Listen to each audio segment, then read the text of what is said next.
Hey everybody, my name is Johanna Dinsdale from Secret Success Hypnosis Clinic. Today we have a very special guest, Sean Kosniak from Saskatchewan. Hi Sean. Hey there. You run My Machine Hypnosis. Can you tell us a little bit about what that is? So, My Machine Hypnosis is has been online since well before COVID times.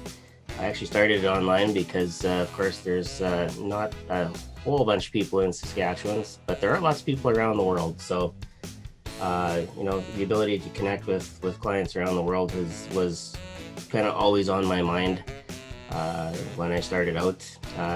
What I do is I help people reach their goals. I also hear that you do some stage hypnosis too. Yeah, it was just before lockdown was thrust upon us. I was on my way to opening up stage hypnosis, had all the practice sessions done. I was ready to go and launch, and of course, like everybody else, we took a severe 90-degree turn, and that was the end of that. We'll be getting back to that, and I'm anticipating a huge uptake in not just the entertainment value, but also for businesses looking to help their people reset. I'm anticipating that the shows can be adapted for that as well. Oh, definitely. I feel like people are going to be wanting to get out there and watch something new and exciting. So tell us a little bit about what your show entails. You got any cool tricks you could tell us about or show us? Well, I think for me, three rules I live by: keep it safe, keep it fun, and keep it safe. I don't tend to stray too far out, and I know there's a lot of people that will match shows to the audience. I tend to play it as straight as I can. I'm also known being a teacher and a dad. I'm theoretically, I guess, the emperor of dad jokes. So if a pun happens to escape while we're talking, I apologize in advance. Most of my humor can be considered a little bit drier than most. So the audiences that would be looking at me would tend to be a little bit older, working through business or college or and you'd think, oh, he's a teacher, he should be able to do high school, and I can cut loose with the kids, but in a controlled manner. Yeah, that's excellent. It sounds like you got a lot on your plate with being a dad and a teacher and a hypnotist, but I love it. That drive, that work ethic is amazing. So it's more of like a dad's kind of, what do you call it? Like a dad's humor-based show then? Yeah, my show would be appropriate for a theme night. If you were looking at especially an 80s theme, go 80s, that's Gen X, that's where I fall in. My one thing that I will do my best to keep as absolutely cheap as possible is for nonprofit organizations, and I do that for two reasons. One, it's just the right thing to do. A lot of those people are volunteers. They're giving of their time. They're not paid. Oh man, I really want to watch one of your shows. Do you have anything online that I could watch? Maybe give out your social tags? I don't have anything yet on YouTube. I am, of course, on Instagram, TikTok, and Facebook, and all the regular places. YouTube is coming, and hopefully sooner rather than later. I guess it depends on when we get our shots, and then we can be turned loose in society. So. Oh, of course. And that's how we met, was through TikTok. I saw one of your videos and I thought it was awesome. Yeah, you know what? I'll put in my plug for TikTok in this weird platform that is... It is! I agree. It is dynamic, right? So Yeah, my very first video, and I don't have my watch with me, was just simply me swinging my watch saying that, focus was the secret power of hypnosis. That was my very first video. And over 400,000 views on that video. That's right. And the rest of them, kind of teetered around the 10 or 12,000 mark, give or take. And the more recent ones, now that they've changed the algorithm, are significantly less. But it just spoke to the idea that this was something that was going to take off. It was going to be different. People cutting loose, having fun. Now it's become a lot more informative. I've learned how to cook a lot of things that I didn't know how to cook. Before, there's an education component to it. Yeah, well, yeah. That's right. There's lots going on there. And when I do get a chance to hop into somebody's live stream, it's it's kind of interesting to see what they're doing and how they're doing it, and yeah, it's matured into a nice little platform, but it certainly is weird. The other thing that I find weird, we're Canadian, both of us, right? Almost half of my followers are in Great Britain. Yeah, it's okay. I don't know if you know this, but hypnosis is huge in Europe. Oh, and absolutely it is. Yep. And the trend that I've noticed is that people trends start in Europe and come over to the United States, especially with fashion too. It always starts in Europe and it comes over to the Americans. So I think hypnosis is gonna be booming soon. I agree with you and 100% on the trends. The what I'll call the old countries, they tend to have a much more mature outlook on life. I need help. What's the best tool I can use? And they'll go find it. Here, people are still in the mindset of this is the next best thing. And oftentimes, by the time they get to me and sometimes to you, they've tried 4, 5, 6, 7 different things, and none of them have worked. And I'll go back to a couple of the sessions that I did have, where there was one lady that I was working with wanted to reduce the sugar and control the sugar she was taking. She came into my office with a double, which I pardon that. That's okay because I'm a Starbucks guy, but. I'm gonna get crucified over that remark, aren't I? Sorry, Canadians. I just happen to like better coffee. Anyway, when she left, she went back to Tim Hortons on her way out of town, and she actually phoned me about an hour later when she got home because she was from out of town, and she said, "Oh my God, I just ordered a double. Did it happen that quickly?" And absolutely, that's the, I don't want to say it's the magic power that we have, but really that's the magic power that hypnosis has is that ability to work behind the scenes to either correct an issue or change something that they want to change and do it almost seamlessly with their conscious thought. Yeah, and it's so quick too. It only takes, from 1 to 6 sessions, and you're basically having the long-term changes that you're looking for. Yeah, so I'd say that was actually her second session. She actually came in originally for something else the week before, and I said, well, if you want to do this, let's just keep going, and we can work that in as well. So. Yeah, it's an amazing thing, and the thing that I absolutely love at the end of just about every session that I work with people on is the big smile. When you get the big smile, okay, something went right. They're feeling better. They're doing better. Their outlook is better, whatever the case may be. And I had an elderly gentleman I was working with just recently, and was a stroke patient. 3 years ago, I think it was, and after working with him for a couple of sessions, it just kind of clicked that he didn't need to be scared anymore, and he didn't need to be anxious for those things. And we tend to anchor things to certain colors or actions, whatever the case may be, certain words, and he's been much better since. But talk about a big smile on the face. I can actually get out and do something now. So is hypnosis widely accepted in Saskatchewan, or do you have a lot of people who haven't heard of it and haven't tried it? That's a good segue. That particular gentleman, it was actually a local client. So one of the few that I've had that actually were in Yorkton, and they're often surprised that there's a hypnotist in Yorkton. And B, the other big surprise is that they didn't realize just how effective it would be, or how quick it could be, or how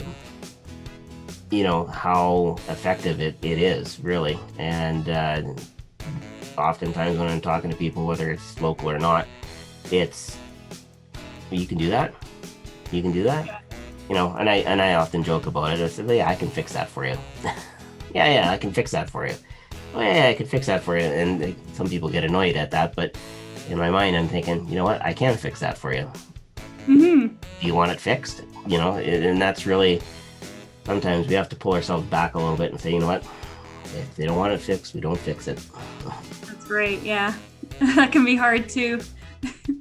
What do you do if you come across somebody who's sort of a non-believer? Have you ever had that experience? Absolutely. And I'll give you two separate types of reactions. One, there is that group of people that they think that the power is in your eyes, and I was told very plainly by coworkers a few times, I will never look you in the eye ever again.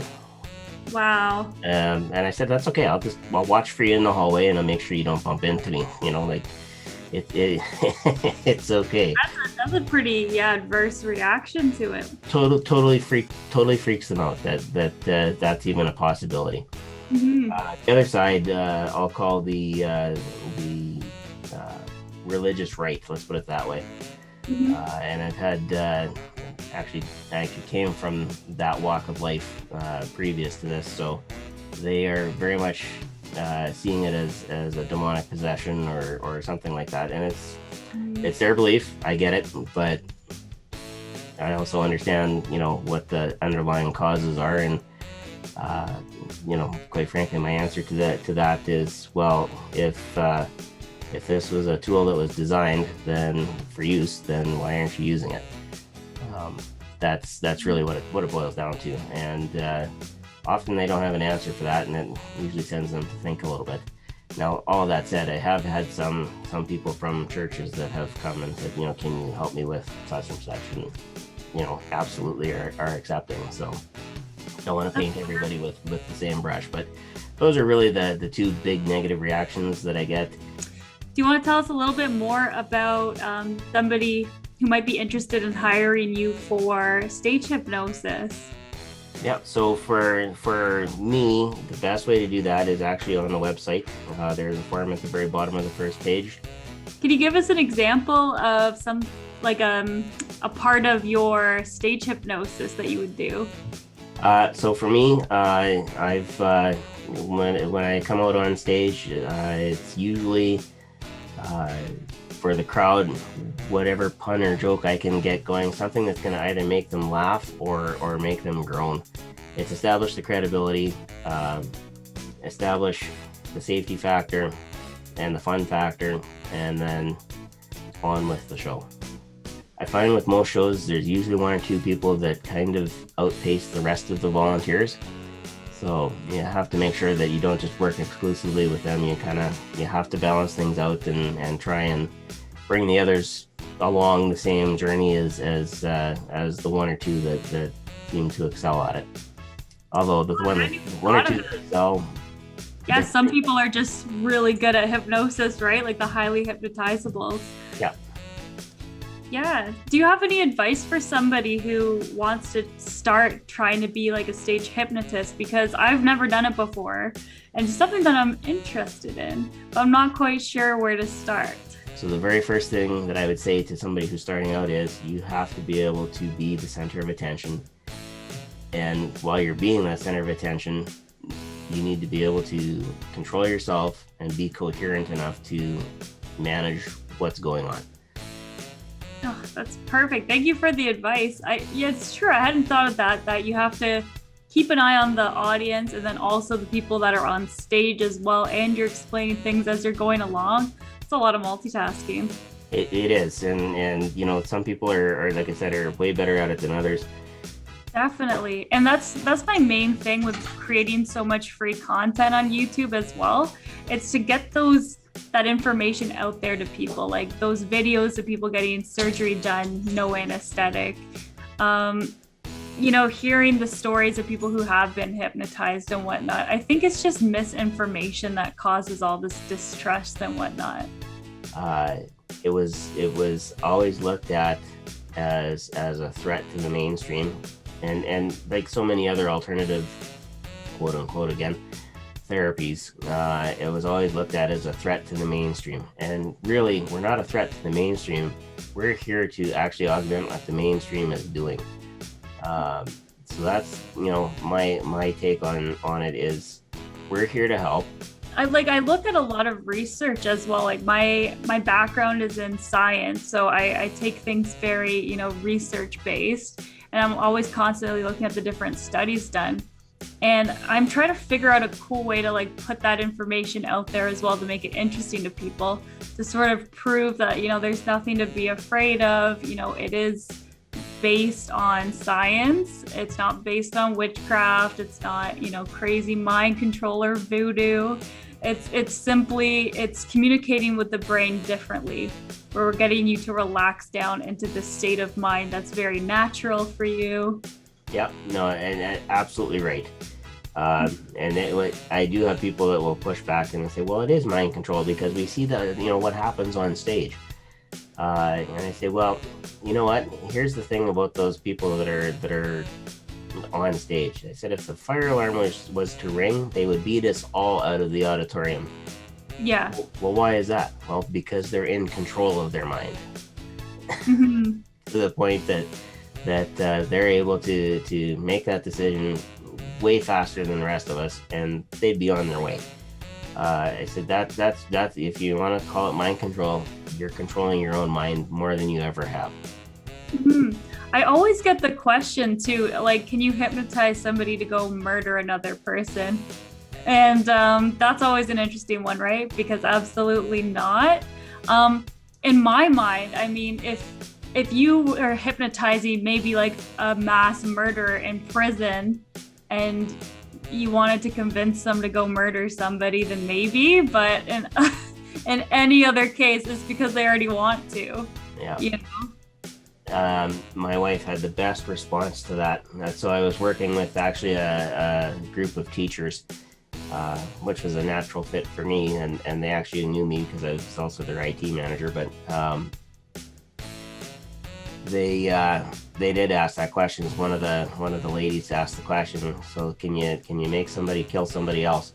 And my wife was actually with me at the time and in the back of the room, and she just blurted out, "Do you wanna?" Right? Yeah, that's a simple way of putting it. And so that got a good reaction from the rest of the crowd, and again, the reality is you're in control of your mind. If that was something that was a premeditated tendency that you had, there isn't much that we could do that would stop you from doing it, except reporting it to the police. That's right. Yeah, if you come in here asking to be hypnotized to murder somebody, you got some other things to be concerned about. Yep, exactly. So whatever works and however we can get you the help, that's generally always been a little bit of my shtick is, we'll make it work for you because we know you need the help. So. Oh, that's really nice.